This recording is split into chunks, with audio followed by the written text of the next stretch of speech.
soy Marcelo Brasburg y voy a hablar de las diferentes variantes del haber mínimo jubilatorio para los beneficiarios del régimen previsional.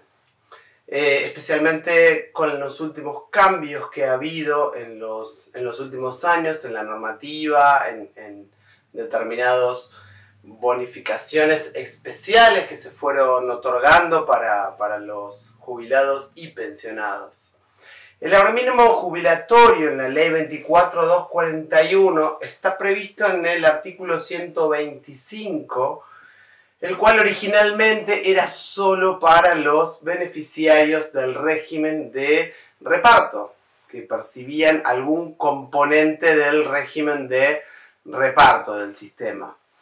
Este haber mínimo jubilatorio en la ley 26.222 se estableció que iba a tener la misma movilidad. El artículo 8 de la ley prevé que la movilidad jubilatoria va a ser aplicable también al haber mínimo jubilatorio, es decir, que ese mínimo se va a actualizar automáticamente en el mismo valor que se le otorgue a la movilidad jubilatoria de jubilados y pensionados. Por otro lado, en el artículo 5 de la ley 27.426, en el 2018 se agrega el artículo 125 bis,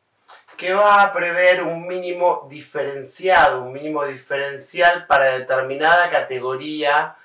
de beneficiarios del sistema. Este mínimo diferenciado va a ser para que aquellos que accedieron a la prestación básica universal con los 30 años de aportes efectivos, es decir, sin utilizar ninguna de las moratorias que han permitido a lo largo de los años acceder al beneficio, regularizando periodos de manera posterior al otorgamiento del beneficio a través de las moratorias. Si bien la 27.426 refiere a la 24.476, 25.685, 26.970, leyes de esa época o anteriores a esa época, debemos entender que esto también es aplicable al actual plan de pago de deuda previsional establecido por la 27.705, en tanto los años que se regularizan no pueden considerarse como de años de aporte efectivos. Entonces, este mínimo adicional, este mínimo diferencial para los que accedieron sin ningún plan de facilidades o moratoria, debe obviamente entendérselo como un premio, justamente una bonificación adicional para el que no usó alguna de las moratorias vigentes, y este adicional equivale al 82% del salario mínimo vital y móvil que fija el Consejo del Salario Mínimo Vital y Móvil. Tengamos en cuenta que para diciembre de 2023 el salario mínimo vital y móvil ya acordado por el Consejo del Salario es de 146.000 pesos, con lo cual este mínimo diferencial, ninguna jubilación o pensión de alguien que haya accedido al beneficio con los 30 años de aportes efectivos,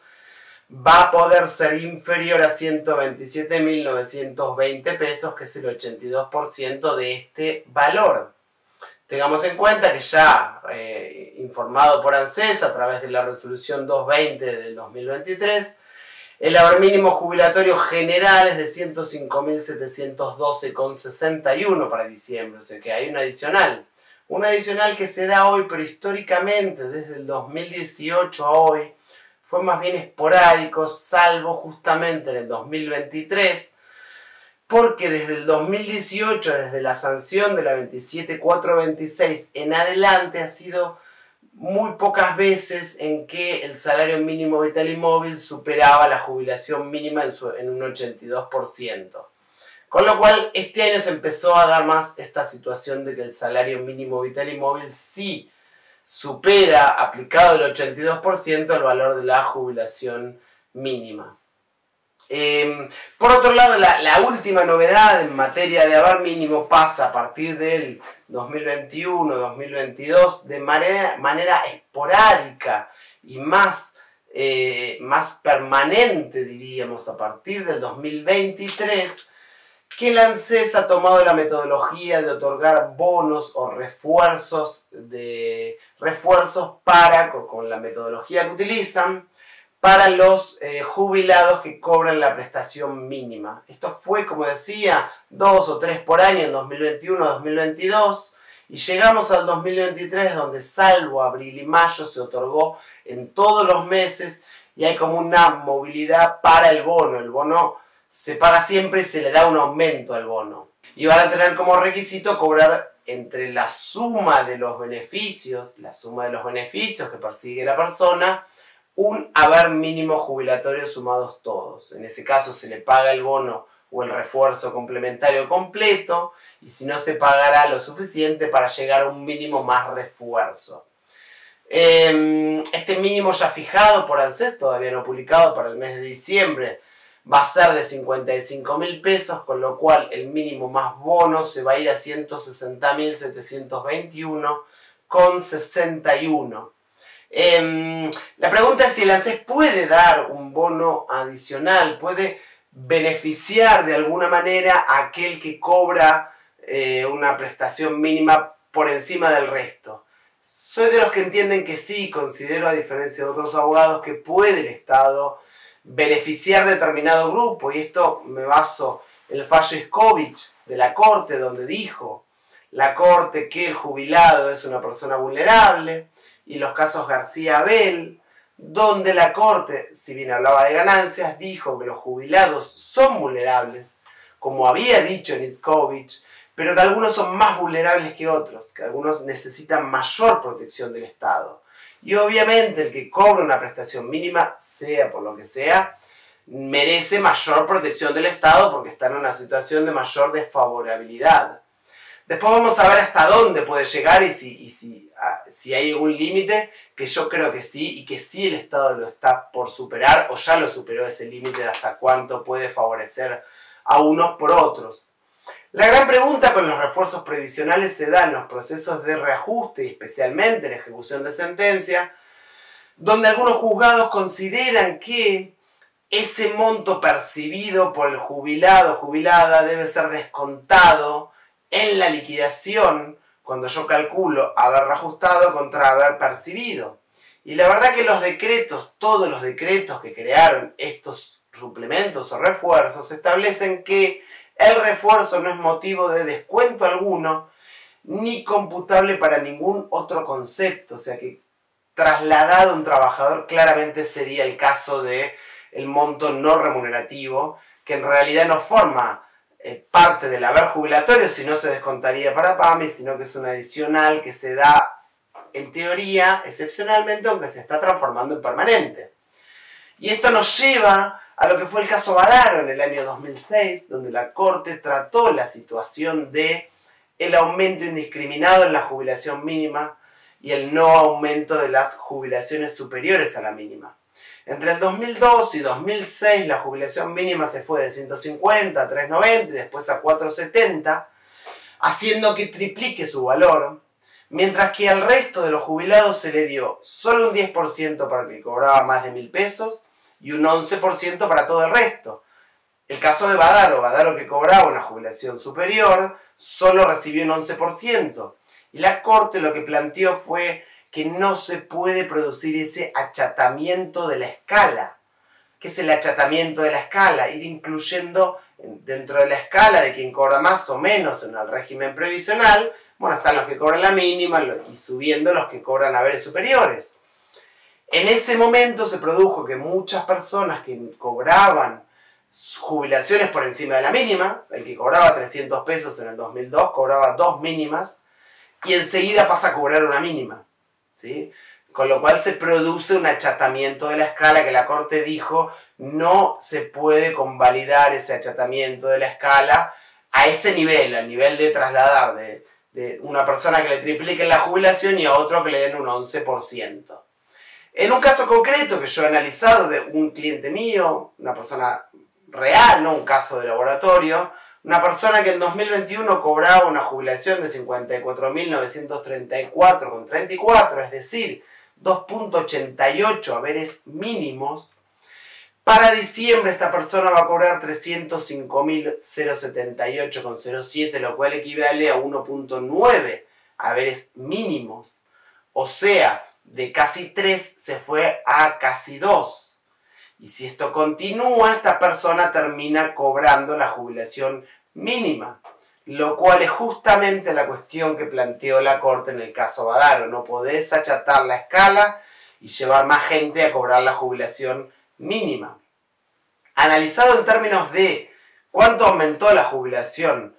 incluido el bono para alguien que cobra el bono, bueno, se fue del 2021 a diciembre de 2023, aumentó un 744,29% la jubilación contra la movilidad jubilatoria de esta misma persona, teniendo en cuenta que en marzo de 2021 hubo una situación similar, de 2020, perdón, se dio una situación similar, donde se dieron 1.500 pesos fijos que alteran la escala. Esta persona recibió 455%, o sea, de 744 a 455, contra un IPC, índice de inflación, índice de precios, precios al consumidor, de 522, o sea que la persona perdió casi 50 contra la inflación, y el que cobra el bono, incluido el mínimo, está por arriba de la inflación. Esto se puede ver claramente cuando uno ve el cuadro, cuando uno ve la situación, lleva una escala de cómo daría la jubilación mínima con el bono contra el índice de precios al consumidor, el conocido índice que se le ubica como índice de inflación. La jubilación con bono le garantizan una prestación superior al mínimo, mientras que al resto no se lo garantizan. Y eso no es lo que el Estado tiene que hacer, más allá que pueda favorecer a las prestaciones mínimas. La cuestión a ver a futuro. Bueno, la gran incógnita es qué va a pasar con el cambio de autoridades a partir de enero, porque el bono de 55.000 pesos es solo para diciembre, porque hay un cambio de administración. ¿Qué pasaría si los retiran el bono? ¿Qué pasa con todas esas personas que ya hace un año vienen cobrando una jubilación por encima de la inflación, que van a perder contra la inflación en enero inmediatamente si se elimina el bono? La pregunta es, ¿se puede eliminar ese bono tan fácil? Por más que sea otorgado por decreto, por más que en teoría sea excepcional. Bueno, el principio de progresividad de los derechos económicos, sociales y culturales, garantizado por el Pacto Internacional de Derechos Económicos, Sociales y Culturales en su artículo 1, y reconocido por el Comité Internacional de Derechos Económicos, Sociales y Culturales, como que implica, además de la progresividad, la no regresividad, nos diría que no, que el Estado no puede ir hacia atrás en el goce de derechos económicos, sociales y culturales, como el derecho a la seguridad social. Y en la otra situación, si no se eliminara el bono, obviamente no tendríamos ese perjuicio, pero el perjuicio sigue y se podría agravar para el resto, por el achatamiento de la escala que vengo mencionando, lo cual puede generar nueva litigiosidad en materia de seguridad social para todos aquellos jubilados, jubiladas y pensionados, pensionadas que no cobran el bono y que están desfavorecidos, lo cual algunos piensan podría generarnos un nuevo caso Badaro. Esa es la situación actualmente con las diferentes situaciones con las jubilaciones con haber mínimo, con y sin bono. Muchas gracias.